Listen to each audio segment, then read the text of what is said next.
So today we're just going to dive right in. We're in lesson 3, and let me get mine in front of me. Last week we covered the right side. Whose side are you on? And the point of the lesson was we are to be on God's side.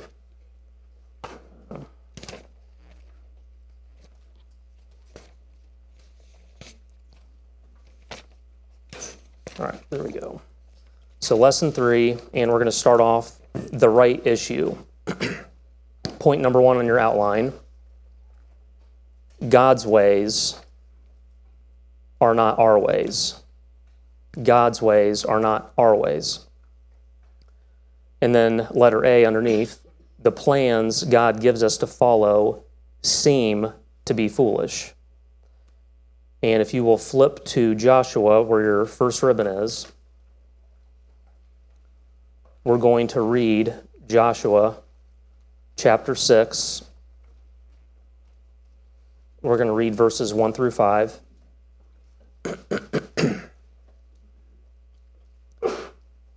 Now Jericho was straitly shut up because of the children of Israel. None went out, and none came in. And the Lord said unto Joshua, See, I have given into thine hand Jericho, and the king thereof, and the mighty men of valor, and ye shall compass the city, all ye men of war, and go round about the city once. Thus shalt thou do 6 days, and 7 priests shall bear before the ark 7 trumpets of ram's horns. In the 7th day ye shall compass the city 7 times, and the priests shall blow with the trumpets, and it shall come to pass that when they make a long blast with the ram's horn, and when you hear the sound of the trumpet, all the people shall shout with a great shout, and the wall of the city shall fall down flat, and the people shall ascend up every man straight before him. So to summarize, this is the battle plan that Joshua was given by the Lord for the battle plans against Jericho. And just to kind of summarize what we just went through, I've got them here in my notes, but this isn't in front of you. Compass the city of Jericho 6 days. Take the Ark of the Covenant with you. 7 priests are going to bear 7 ram's horns before the ark. On the 7th day, compass the city 7 times. The priests will blow the trumpets of the ram's horns, and then hearing the trumpets, all the people will shout loudly, causing the walls to fall. And when the walls fall, the people will charge in to take the city. So imagine you're Joshua. You're this great military leader, this great soldier, and you're given these instructions from God as your battle plans. And one important detail that's not mentioned, that we haven't gone over yet in the text, is that they were told when they were circling the city to keep completely silent the entire time that they're doing this. So as foolish as these plans seem to anyone, especially a military leader, this is not the only time in Scripture that God has asked one of his leaders, has given them unconventional battle plans. So keep your place here, and you're going to flip to that passage in Judges, chapter 7. And then you'll see in your notes what we're going to. These are the battle plans he gave to Gideon.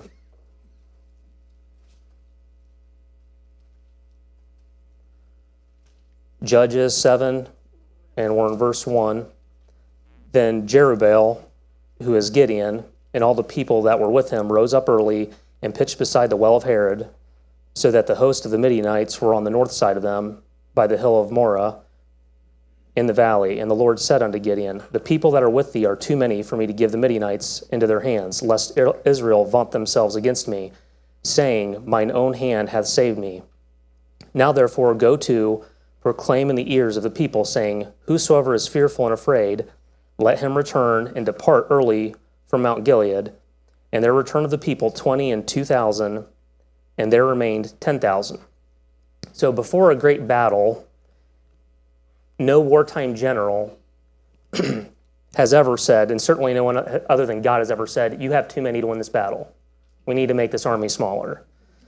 But he did, and he gave Gideon specific and strange instructions on how to whittle the army down to a mere 300 men. And if you remember the story, it's by how they lapped the water up. The ones that would bring the water up to their mouth with their hand and lap the water, that's how they narrowed the army down. So an army of 32,000 was reduced to 300 to defeat an enemy that's described as a great multitude without number. So, sound foolish? It gets worse. So, we're still in Judges. We're going to read verse 12. And the Midianites and Amalekites and all the children of the east lay along the valley like grasshoppers for multitude, and their camels were without number. In the sand by the seaside for a multitude. Skip down to verse 16. And he that divided the 300 men into 3 companies, and he put a trumpet in every man's hand, and empty pitchers and lamps within the pitchers. And he said unto them, Look on me, and do likewise. And behold, when I come to the outside of the camp, it shall be that as I do, so shall ye do. When I blow with the trumpet, and all that are with me, then blow ye the trumpets also on every side of the camp, and say, The sword of the Lord and of Gideon. So to summarize Gideon's battle plans: silently surround the city. Sounds familiar. Do as I do. So on Gideon's cue, they were to break the pitchers, holding the lamps in their left hand, trumpets in the right. And then Gideon and his men would blow their trumpets, signaling to the other groups to blow theirs. And then they were to cry out, The sword of the Lord and Gideon. So this should sound familiar. Surround the enemy, trumpets, shouting. And let's not forget, I've got in there in your notes, God sending Moses out of Egypt with no plan of escape, running him right up against the Red Sea, and then also sending David to fight a giant with a slingshot. Why does God provide his soldiers with such unconventional battle plans? The good news is we don't have to guess, because in Gideon's case, the Lord told him why. So let's look again at what the Lord said. Judges chapter 7, verse 2, and this is your key verse on your outline. And the Lord said unto Gideon, The people that are with thee are too many for me to give the Midianites into their hands, lest Israel vaunt themselves against me, saying, Mine own hand hath saved me. Letter B on your outline. As foolish as God's plans may seem, the plans themselves are not the issue. The plans themselves are not the issue. So again, the theme of this section is the right issue. Point number 2, there is no other way. And then I'm not going to sing, don't worry. Trust and obey, for there is no other way to be happy in Jesus but to trust and obey. So this is the right issue, our trust and our obedience, which we talked quite a bit about that last week, our obedience. So God told Gideon he wanted his people to trust and obey him so that he gets all the glory. And this is the right issue, to trust and obey. Gideon did. Joshua did. So as you ponder these examples that we've covered, consider how this might apply to us. Think about the battle plans that he's given us as soul winners.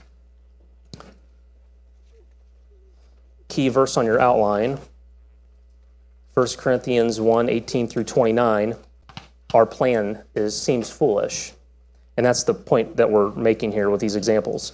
So verse 18, For the preaching of the cross is to them that perish foolishness, but unto us which are saved it is the power of God. And we'll just, verse 21, also on your outline, For after that, in the wisdom of God, the world by wisdom knew not God, but it pleased God by the foolishness of preaching to save them that believe. I was going to read the whole passage, 1 Corinthians 18 through 29. It says it there in your outline that we're going to read that. Just for the sake of time, we're not going to do that. But at the end of the passage, I'll just read the last, I'll start in verse 27 if you're there. How that God hath chosen the foolish things of the world to confound the wise. And that was one of our soul-winning rules for week 1. God hath chose the weak things of the world to confound the things which are mighty. The base things of the world and the things which are despised hath God chosen, yea, and the things which are not, to bring to naught the things that are. And this is the point here, that no flesh should glory in his presence. The Apostle Paul, also in Corinthians, we won't flip there, but I'll read it. He said, For though I preach the gospel, I have nothing to glory of. For necessity is laid upon me, yea, woe is me, if I preach not the gospel. So there on your outline, the battle plan for soul winners, it's really just got one point. Battle plan for soul winners: preach the cross, the gospel. Explain the death, burial, and resurrection of Jesus Christ to the lost. So for those that don't know the Lord, the preaching of the cross is foolishness. And we've been commanded to combat the lost world with a seemingly unconventional battle plan.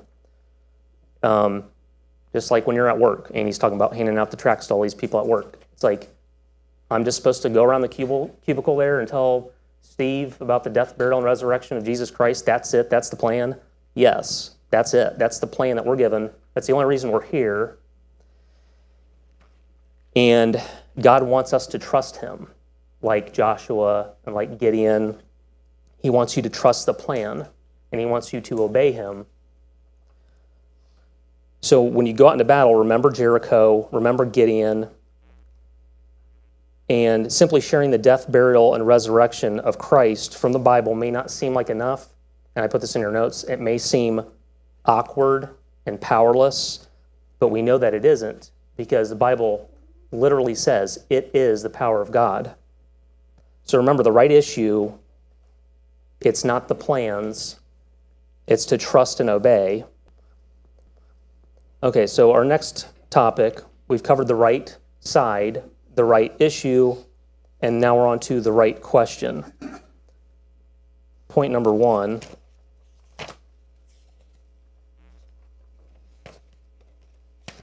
Okay. And this is a quote. I meant to look up this guy's name because I don't even know who it is, but Brian quotes him a few times in the book. His name is Peter Drucker. So hopefully he's not a heretic. But he's got a good quote here. The most serious mistakes are not the result of wrong answers. The truly dangerous thing is asking the wrong question. And that's what we're covering now, the right question. But the truly dangerous thing is asking the wrong question. Key verse, Joshua 5, verse 14 on your outline. And we talked about this last week. Joshua fell on his face to the earth and did worship and said unto him, What saith my Lord unto his servant? So wisely, Joshua chose to be on the right side, and although he was given commands that may have seemed foolish, he demonstrated that the right issue was not the plans themselves, but whether or not he would trust and obey. When the Lord answered Joshua's question, he provided him with 2 key things here on your outline. Number 1, a promise for victory. A promise for victory. And actually, I've got underneath both of these points, we're going to read Joshua 6, 2 through 5, and that's what these 2 points come from that passage. So I'll just start reading Joshua 6, verse 2, and then we'll stop after that. And the Lord said unto Joshua, See, I have given into thine hand Jericho, and the king thereof, and the mighty men. So he had a promise for victory. Number 2, he provided him with a plan for victory. A plan for victory. So I'll tell you what, we're not going to read this passage again for time's sake. We already just read it. But this was, I summarized at the beginning, the battle plans that Joshua was given. 6 days. He was to circle the city with the ark, 7 priests, 7 ram's horns. Then on the 7th day, they're going to circle it 7 times. The priests blow the horns. Then they all shout loudly, walls fall, then they all go charging in. So we already read that. But what's really interesting is when you take a look at how Josh relays the message to his soldiers. So we're going to look at that. This is Joshua relaying the Lord's plans to his men and what we can learn from it. So we are going to read Joshua 6 through 11. And Joshua, the son of Nun, there's an opportunity right there for an awful pastor joke. Called the priests and said unto them, Take up the ark of the covenant, and let 7 priests bear the 7 trumpets of ram's horns before the ark of the Lord. And he said unto the people, Pass on, and compass the city, and let him that is armed pass on before the ark of the Lord. And it came to pass, when Joshua had spoken unto the people, that the 7 priests bearing the 7 trumpets of ram's horns passed on before the Lord, and blew with the trumpets, and the ark of the covenant of the Lord followed them. And the armed men went before the priests that blew the trumpets, and the reward came after the ark. the priests going on and blowing the trumpets. And Joshua had commanded the people, saying, Ye shall not shout nor make any noise with your voice, neither shall any word proceed out of your mouth until the day I bid you shout. So just imagine that. They're circling the city for 6 days, not making a peep. Continuing, Then shall ye shout. So the ark of the Lord compassed the city, going about it once, and they came into the camp and lodged in the camp. So there are two very important details that Joshua left out. And the Lord revealed to Joshua in the plan, he revealed to him that the plan was, this is on your outline here, a guaranteed success. So he already knew the plan was going to work. He told Joshua that. He told him that he gave Jericho and the king into his hand. So he knew it was a guaranteed success. And he also, number two, told him the plan was going to take exactly 7 days. So he not only knew the plan was going to work, but he knew how long. He knew it was going to work in exactly 7 days. So it's reasonable to assume that among all the questions asked, the people were wondering how long they were going to have to keep this up. And more importantly, whether or not the plan was even going to work. And it appears to be a significant omission on Joshua's part, as these two questions tend to be the ones that are most often asked. Modern day evangelism is no exception to this. And I put this in your notes. With few exceptions, the things that all evangelistic and church planting growth books have in common is their attempt to answer these two underlying questions. And I can attest to this. I've read a few of them, and they all do this. They attempt to answer this question. Does it work? How long is it going to take? Does it work? How long is it going to take? And being the pragmatic people that we are, in the West especially, we often begin with these two questions when we're asking those that know for the answers to succeed in nearly any challenge in life. And they're good questions to ask most of the time. So naturally, when it comes to our mission of soul winning, we start by asking the same exact two questions. In your notes, Joshua leaves out the answers to these questions in that passage, Joshua 6 through 11. And that should tell us something. It should tell us that we're asking the wrong question. So as a Christian, you're commanded to preach the gospel.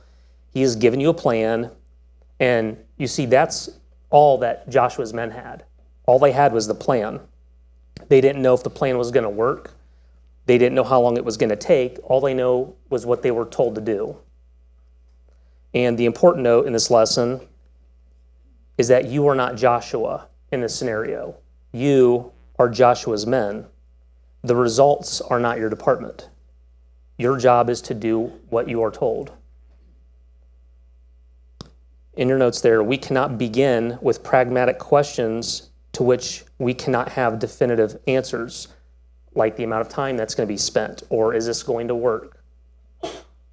We must begin with the right question, like Joshua did. What did he tell us to do? That's on your outline there. That is the answer. We must begin with the right question. What did he tell us to do?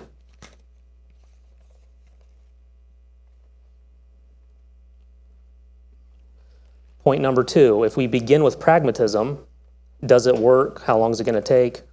Our expectations not being met will lead us away from the explicit command. And this is something, too, I think many of us are probably familiar with. You become disillusioned, you become discouraged, you've been at it for a while, and you're not getting the results that you want to see, and you just decide to give up. You stop doing what you were commanded to do. Key verse, Mark 16:15, and he said unto them, Go ye into all the world and preach the gospel to every creature.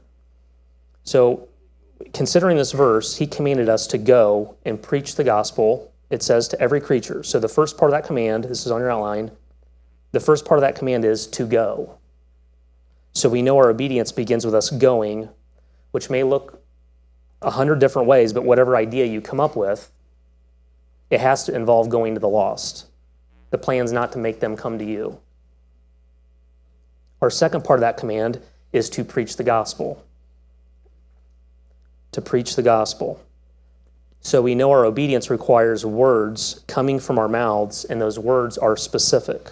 We're to speak about the death, the burial, and the resurrection of Jesus Christ to every creature.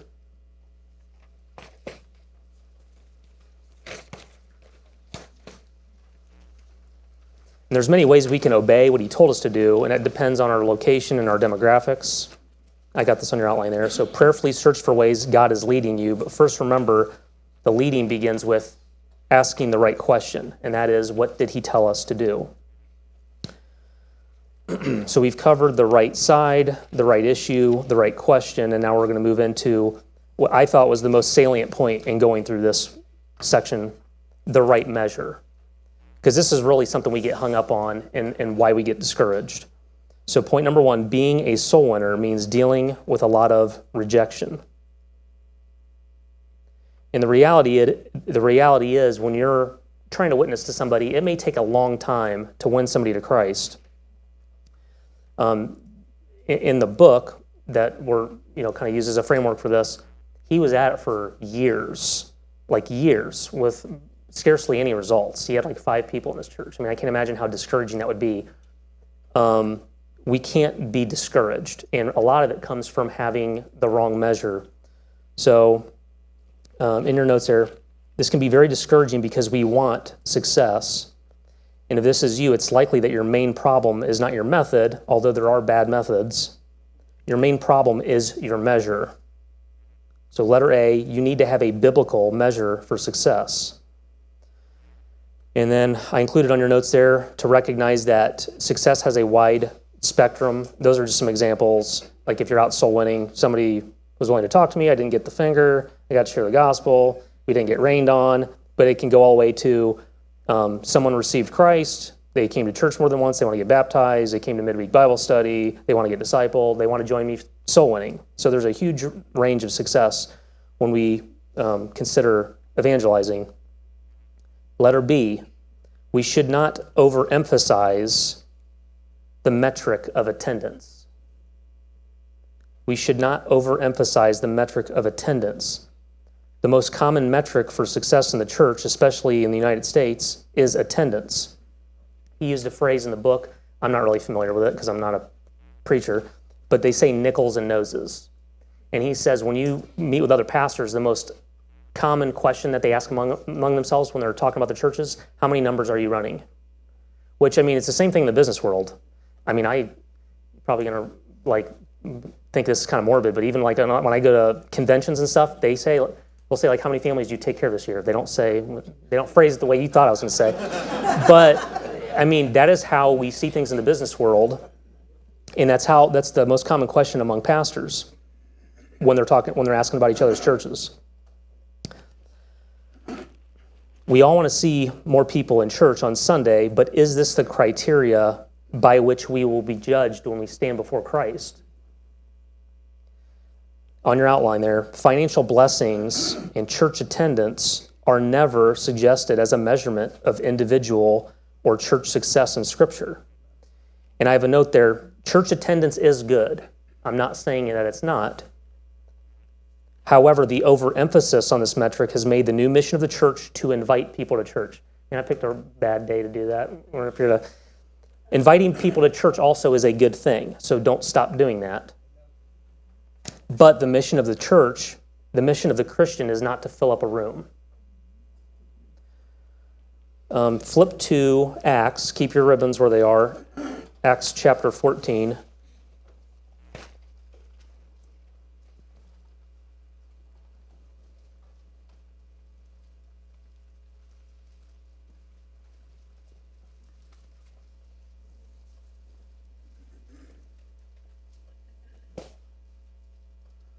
We're going to start in verse 26.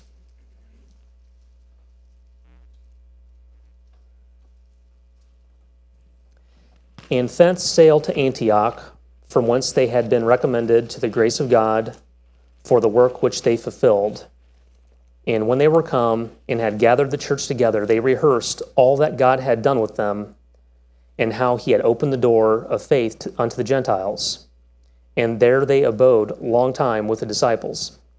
So This is one of many, I didn't list, I probably should have put some cross-references, but they're basically talking about what God had done for them, and they're glorying in that. So Paul was charged to reveal the doctrines of the church to us in the Word. And his story begins in Acts 9, but it's in chapter 13 he was sent from Antioch with Barnabas to go win souls, make disciples, and plant churches. I put there on your outline, the attendance of these churches, just like the passage we read, is never mentioned. And that's a strange thing to omit if it was considered any kind of measure for success, the attendance. We find the same thing in his church epistles. He certainly encourages us to attend church, because we know in Hebrews it says, forsake not the assembling together of yourselves. But he never addresses how many people are attending these churches.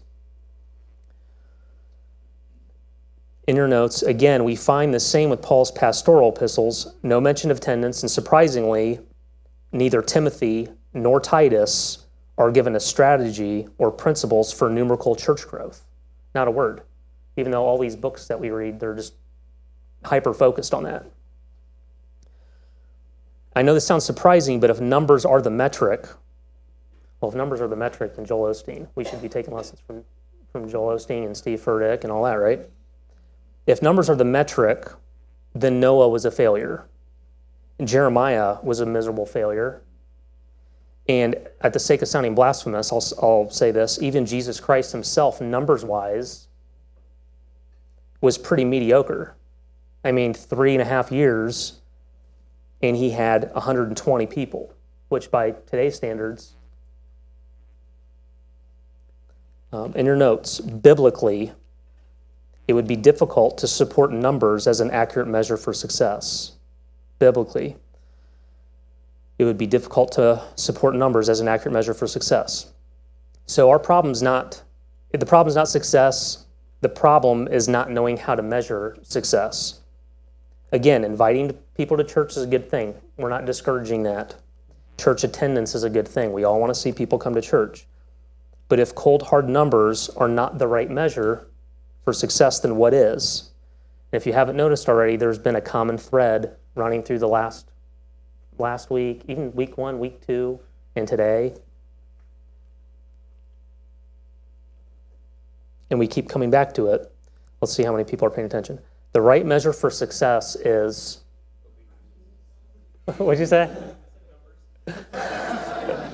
The right measure for success is obedience. So this is from Joshua 1, we read last week, the key verse.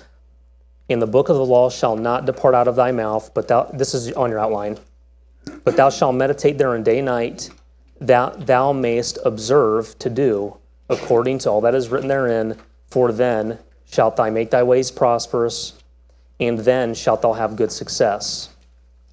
And we talked about obedience equals success. Joshua was obedient to the Lord. On your outline, a farmer sows seeds, those seeds are watered, but only God can make the crops grow. So it's the same thing with soul winning. Key verse, 1 Corinthians 3:6. I have planted, Apollos watered, but God gave the increase. So, and we know Jesus said, no man come to me except the Father which hath sent me draw him. So you have absolutely no control over whether someone chooses to receive Christ. That's between them and the Lord. There's only one thing you do have control over. This is in your notes. That is your obedience. Our obedience is our measure for success. The results are not our department. And that leads us to our next soul-winning rule. Our measure for success is obedience. I'm just going to make you write that over and over and over again. Not results. It's obedience, not results. And you don't need to flip there because I'm running over. James 1, verse 22, I've got it there on your outline. Be ye doers of the word, and not hearers only, deceiving your own selves. For if any be a hearer of the word and not a doer, he is like unto a man beholding his natural face in the glass. For he beholdeth himself and goeth his way, and straightway forgetteth what manner of man he was. But whoso looketh into the perfect law of liberty and continueth therein, and be not a forgetful hearer, but a doer of the work, this man shall be blessed in his deed. So having the right measure for success, our obedience, it's very freeing. It takes a lot of pressure off of us. And I put it in your notes. You always know when you get there. It's easy to track, and it's something over which you have complete control. So when you look back over the last week, if you can say that you share the gospel as you were able to do so, well, that was a successful week. And if you look back over the last week and you can't say that, well, then that's not a successful week. And a recap from last week and this week. Number one, the Lord is not on your side, but you should be on his side. 2, the real issue is not the plan, but it is to trust and obey. Number 3, the right question is not will it work or how long will it take? It is what did he tell us to do, which is preach the gospel. The right measure of success is not numbers, it is obedience. And that's all you need to worry about is your obedience to sow seeds, and the results are God's department. And then, of course, the points of last week and this week, the consistent theme is obedience, obedience, obedience.